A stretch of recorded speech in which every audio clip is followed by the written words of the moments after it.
Uma das principais perguntas que já está há 20 anos mais ou menos aí nessa área de biologia de mudanças climáticas é saber como que as florestas tropicais se comportam com o aumento de gás carbônico atmosférico. E na Amazônia isso se torna ainda mais importante porque a Amazônia vem atuando como um sumidouro de carbono, tirando o carbono da atmosfera. Só que a gente não sabe o quanto tempo isso vai durar. E esse tipo de experimento, o Amazon Face vai conseguir nos dizer se o efeito chamado efeito de fertilização por CO2, se ele de fato existe, se o CO2 tem esse efeito, quão forte ele é, quanto tempo vai durar, né? E no final vai nos dizer o quanto a floresta vai estar resiliente a mudanças climáticas, aumento de temperatura, redução de chuvas. Quanto ela vai continuar provendo para a humanidade esse serviço de enorme valor, que é retirar parte do gás carbônico da atmosfera, gás carbônico esse que a gente vem jogando com a queima de combustíveis fósseis, com o desmatamento, né?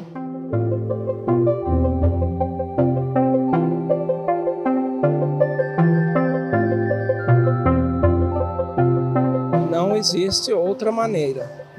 Os modelos computacionais de vegetação, modelos de ecossistema, chegaram num patamar de desenvolvimento que a gente não consegue ter projeções mais confiáveis sobre esse efeito se não tivermos dados experimentais que vão sair do Amazon Face.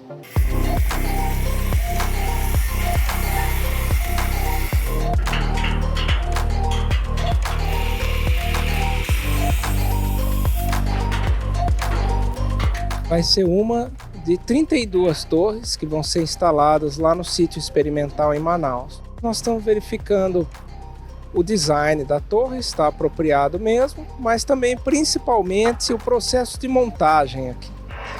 O quanto que a gente vai ter que adaptar desse processo de montagem da torre, pensando lá no nosso ambiente florestal, né, mas cheio de dificuldades lá em comparação com essa situação aqui.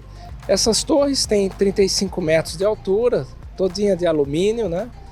E as laterais delas vão segurar tubos em todo o comprimento vertical. Esses tubos são furados.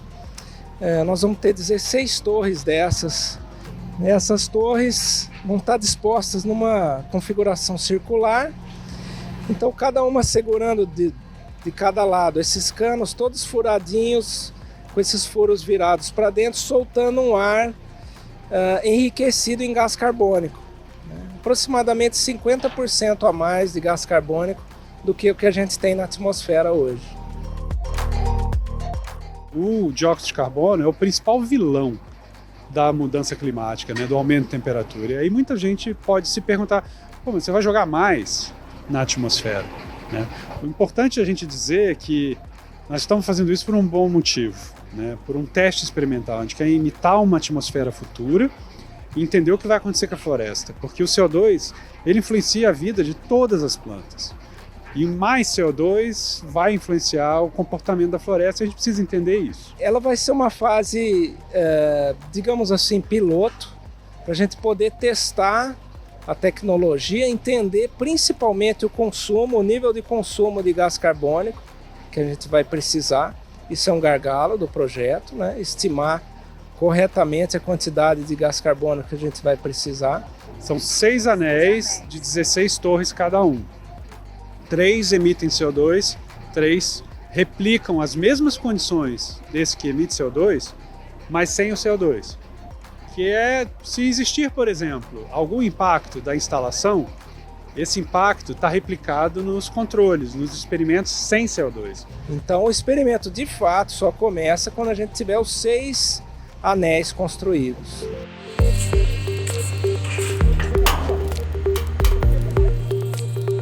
Está acertando todos os detalhes da engenharia e a parte de montagem, para que quando a gente chegue no principal alvo lá, que é o sítio de pesquisa em Manaus, a gente já tenha, né, todos esses detalhes revisados. Nós partimos de um projeto que foi feito por um professor da Unicamp, foi desenvolvido por ele, um projeto de engenharia. mas nós participamos do detalhamento desse projeto. Então, toda a questão de montagem, sugestões para o transporte, enfim, para transformar essa operação em uma operação mais simplificada, né, teve a nossa participação. E enfim, nos tornamos parte da equipe de tudo isso, né? A logística da ASA vai fazer toda a embalagem dessas torres em uma carreta e a ideia seria mandar uma média de 8 torres por carreta para Manaus. E chegando em Manaus já começar a fazer o processo de montagem. A gente tem parcerias com todos os projetos FACE de grande escala no mundo, né? A gente tem 2 hoje em operação, principalmente um na Inglaterra, no Reino Unido, e outro na Austrália. Então a gente tem a colaboração com esse pessoal, temos um pessoal que trabalha conosco há muito tempo, que foram os idealizadores dos experimentos FACE nos Estados Unidos. Então a gente tenta fazer, né, com o nosso conhecimento local e a experiência de outros projetos, ter a possibilidade de realmente ter o experimento FACE realmente em execução na floresta amazônica. Houve os primeiros experimentos que comprovaram nossos conceitos, que mostraram que se conseguimos realizar uma vez, conseguimos sempre. E agora vamos realizar isso em uma floresta madura, porque isso já foi possível. Eles também nos permitiram testar o uso de torres e de guindastes para acessar a copa das árvores. Vamos fazer isso sem cabos de sustentação.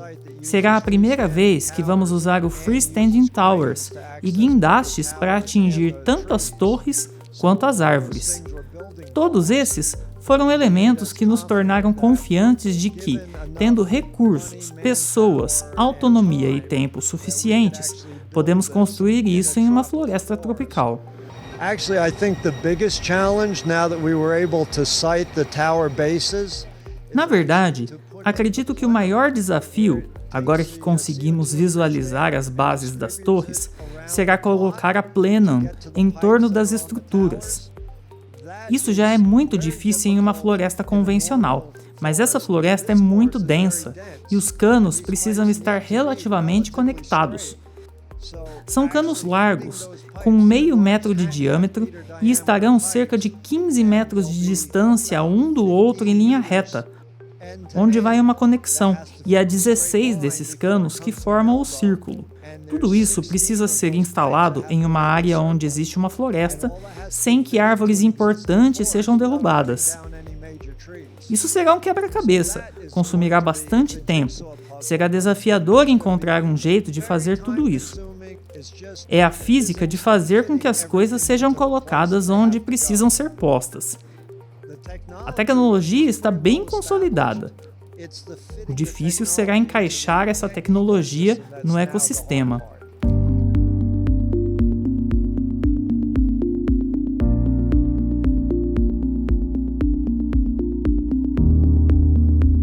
Guindastes, torres, tanques de CO2, tudo isso vem daqui de São Paulo, né? Então tudo isso vai ser por cabotagem, ou por estrada, ou estrada modal, né? Com estrada e balsa, e aí estrada de novo, estrada de terra, para poder chegar lá.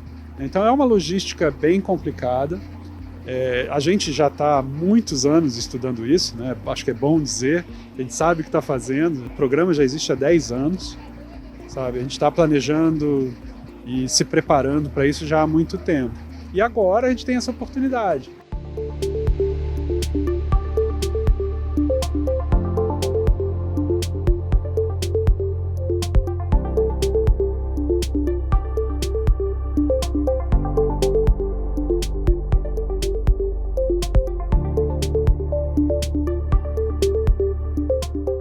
Nesse primeiro período de financiamento, que está contando com financiamento sobretudo do Reino Unido, do governo britânico, nós estamos aí com financiamento de aproximadamente 16 milhões de reais, que vai custear a construção desses 2 primeiros anéis, né, dessa fase piloto.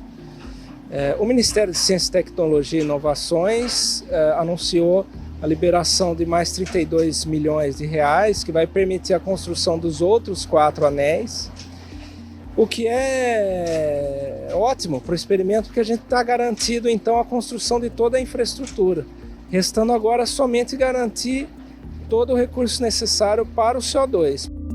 Uma grande alegria, né, para o governo britânico para estar participando desse momento aqui, que foi tão aguardado, foi tão planejado, um sonho mesmo que está se tornando realidade aos poucos, porque vai um pouco além de um projeto de engenharia, né? Um pouco não, diria muito além. Não só queremos agora entregar essa primeira etapa, mas também continuar, então, com aportes anuais para a continuidade do projeto.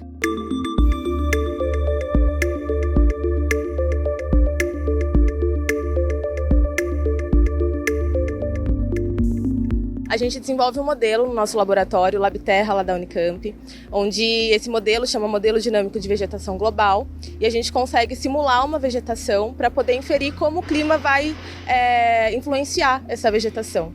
Então, o que a gente vai ver agora com o experimento, que é esse aumento do CO2 lá na floresta, a gente simulava isso no modelo. Então, é uma parte computacional que agora a gente vai poder testar e comparar com os nossos resultados computacionais ao vivo, assim, com o experimento acontecendo na floresta. 1 ano de emissão do experimento é equivalente a um único voo, né, que vai sair de São Paulo, Londres e São Paulo. Sabe? Então é uma emissão significativa, não é nada extraordinário, né? Acho que essa comparação dá essa visão. Mas ainda assim, somos cientistas do clima, estamos preocupados, né, com a questão climática e a gente pretende compensar todas as emissões do projeto. Tá? A gente não quer contribuir para o aquecimento global, pelo contrário, a gente quer entender o impacto dele. Biodiversidade é uma parte muito interessante dessa história, porque é a primeira vez que um experimento como esse vai ser feito numa floresta de alta diversidade. O CO2 na atmosfera, ele influencia a vida das plantas. As plantas são a única coisa que existe no mundo que pega esse CO2 da atmosfera e transforma no seu tecido, né? Em planta, em folha, madeira. E aí isso passa pela cadeia alimentar para os bichos, para os fungos, né? Então você tem toda uma cadeia que vem das plantas. Então a gente espera que o CO2 influencie as plantas, que por sua vez vão ser influenciadas de formas diferentes em cada espécie diferente. E isso é muito complexo e é uma coisa que a gente precisa entender, né? Que é completamente nova. E daí a gente tem que tentar entender a interação dessas plantas com o resto da cadeia alimentar, com a cadeia de decomposição, cadeia de detritos, fungos, invertebrados do solo, micro-organismos. A gente não sabe o que essa mudança climática vai fazer e a gente precisa entender. A previsão de conclusão desses 2 anéis, estando ali para fevereiro e março do ano que vem, a gente inicia os primeiros testes dessa estrutura, estimar a quantidade de gás carbônico que a gente precisa mesmo, e já iniciar a construção dos outros 4 anéis também. Então a expectativa de iniciar o experimento completo mesmo deve ser início de 2024.